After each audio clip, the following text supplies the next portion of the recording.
I don't like the way modern life is. I don't like the direction that it's heading in. I don't like being screen addicted. I don't like seeing my children being screen addicted. Spending way too much time on screens, not getting enough physical exercise. The whole suburban lifestyle is just, well, I know for a fact that it was just turning me into a fat blob. You know, my physical strength was gone. You know, I've had injuries, as many of you who follow the channel know. Just not feeling good, not feeling strong, putting on too much weight, and just life was too easy, too convenient. And it wasn't having the desired effects, you know, that people think convenience is. Oh, I have all this free time, or it's like nobody's ever had more free time than right now. And look what we're doing. We're just stuffing our faces and sitting on our couches looking at our screens and not even really, you know, interacting and engaging with people or the environment for that matter. I want my sons to grow up connected to nature, connected to their surroundings, being put in situations on a daily basis where they have to problem solve, learn new skills, adapt, react, and raise their development because their environment demands it, or else they could hurt themselves. They could get hypothermia. They could do all these things. You know, there's risk out here. And so, you know, I feel like this is the perfect amount of, you know, challenge and risk, but it's not, you know, excessively dangerous.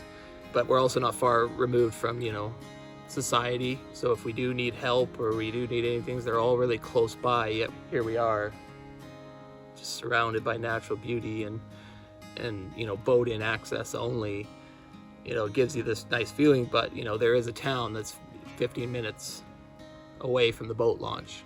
And so, and it has everything that we need. So it just seemed like the perfect situation for us and our family. And so we went for it. Hey guys, it's finally here, the first edition Off-Grid Samurai t-shirt. If you enjoy this channel and the content that we've been putting out lately, please consider supporting our channel by grabbing a t-shirt or joining us on the Makers Mob. This t-shirt will be available only for the next 4 weeks. It's a limited edition t-shirt, so be sure to click the link in the description box and snag yours while you can.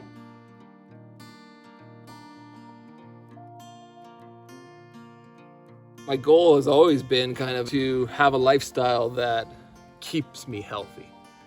You know, I don't want to work at an office job and then go to the gym to stay in physical shape. Like, I've tried that, it doesn't work for me. I knew that the only way that I was going to stay in good physical, you know, shape and stay healthy is to have a lifestyle that demands, you know, work and labor and you know, expending energy. And that's really what I wanted. I don't want to go to the gym to try and, you know, stay healthy. I want my life to just keep me healthy. And so that's part of the reason. I've lost 25 pounds since I started 3 months ago. And I'm not doing any dieting or any exercise other than just coming out here and working and, you know, eating out of a cooler and whatever. And so already my physique feels completely different. My joints are way stronger. I feel way more stable on my feet. I have better stamina. Like, all these things are moving in the right direction for me. I'm learning quite quickly, which I think it's not only challenging my body, but it's challenging my brain. And so I think keeping my brain engaged as well is also going to produce longevity over my life. And, you know, who knows? We'll see when I'm 80 if I have dementia or Alzheimer's, or if I'm still sharp as a tack, just because I have my lifestyle demands that from me, right? So I'm optimistic that I'll live a longer, healthier life because of this property.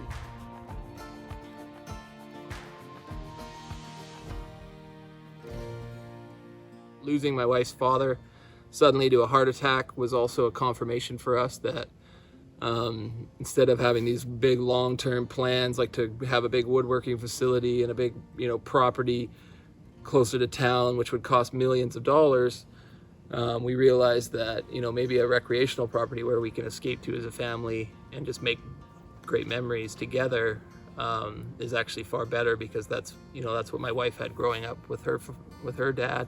They had a little property on an island, and they still have that property, and we go there every summer, and we've made so many great memories there. And so we thought, man, like that's what this life is about. It's about what memories are you making now? What are you doing now in this very present moment to live a full life, a life with meaning, a life connected to your children and the people that you love and the nature and all these sorts of things. Like it's that poetic, hopeless, romantic, nature loving, stuff that everybody dreams about. But why aren't you doing it? I'm doing it right now. And it's the best decision I've made. Honestly, one of the best decisions I've made in my entire life. And I'm just getting started. And I already have confirmation of that. And so it's just like, this massive raven flying by with some food in its mouth right now. And it's just, you can hear his wings beating. Like, it's just, that's it. Right there, man. The raven just answered the question.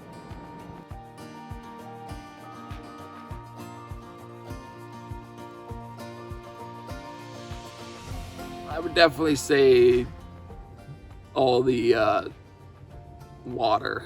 The water has been a challenge. So rigging out boats, building docks, dealing with moorage and anchoring, and logistics of getting materials, transporting materials. I knew it was going to be a lot of work, and it's quite true. Even more work than I thought, but not really put off by that. It's just getting me in better shape.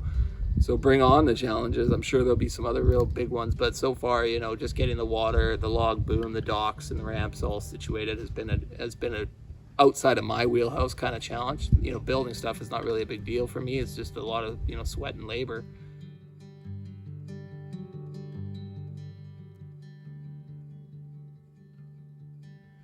Yeah, well, as anybody knows who has like a special needs son or a son with autism and neurodiverse, I guess would be the new hot trendy word for describing people like that have autism. So he's been a challenge our entire life. He's my oldest son. He's 13 now. He's a real small 13 because he doesn't only have autism. He's had a number of other brain injuries and physical issues. He was born with gastroschisis, which means your bowel, the intestines, when they form inside the womb, the intestines got trapped on the outside of the body, and usually they just put them back in when the baby's born, but his were severely damaged, so he lost about 3/4 of his intestines. So he has all sorts of dietary issues as well, infections and that sort of stuff when he was younger, and that resulted in him going to septic shock and having brain injury. And so he's a very complex and challenging child, but full of life, full of joy, and just a light in our life. Him being out here, he's low muscle tone, which means he's very unstable on his feet, but I honestly think that this place is actually going to be good for him because my muscle tone has come a long way, and so I think his will as well. But we definitely have to be on guard all the time when he's out here, and it's a much more labor-intensive parenting when he's out here. So we're just kind of taking that in stride and seeing how it works. He's enjoying himself. My other 3 boys are just loving it out here. They've got their life jacket on before breakfast, and they're in the water and just playing and having the time of their life. My boys love it. They talk about this place. They want to come out here all the time. My wife she notices a difference between our family dynamic when we're at home in Victoria and when we're up here. It's way different. It's way more connected. We're engaged with each other all day, and our moods and our behaviors are much more stable out here because we don't have screens and the kids aren't fighting over whose turn it is and that BS. Some part of me thinks I might be crazy having a special needs son and coming out here and taking on a challenge like this, but it's just who I am. Like I think anybody who has a special needs child realizes that their life has to adapt, and it's not going to be what you expected it to be or what you planned it to be. But at the same time, you can't let go of your dreams. Like, you can't sacrifice your dreams. Your dreams have to change, and I wanted to, be up in the snow and like, crazy alone in the wilderness. And so, I've dialed it down to, being on an off-grid boat access property, but still close to everything that we need, still close to hospitals if we need to, be in a emergency situation. So, your dreams just have to adapt, to having a special needs child, but they shouldn't be sacrificed. And so that's kind of where I'm at there. Yeah, you just have to press on and bring your family and your children with you. And the journey is harder when you have a special needs child, but that's not a bad thing. Life should be hard. Some of the greatest people in life, the greatest minds, the greatest, inspirational stories have come from people that have lived hardships that we don't even imagine, that they make movies about, that don't even do it justice. So, I'm not afraid of hard. I'm actually looking for that.